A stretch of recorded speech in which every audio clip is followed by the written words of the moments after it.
Hi everyone, here we've got Redmi Note 10 Pro, and let me share with you how to activate automatic system updates on this device. So first of all, we have to find and open the settings, and now let's scroll down and find additional settings. As you can see here, we've got developer options, so simply enter. And if you cannot find the developer options, no worries, just check out our tutorial of how to enable the developer options, how to activate them, and just go back to this instructions. So if you are in a developer options, all you have to do is simply find the option which is automatic system updates right here.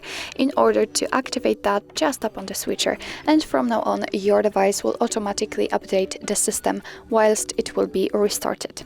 Obviously you can turn it off whenever you want to, just by tapping on the switcher again. So actually that's all. This is how to activate automatic system updates in your Redmi Note 10 Pro. Thank you so much for watching. I hope that this video was helpful, and if it was, please hit the subscribe button and leave the thumbs up.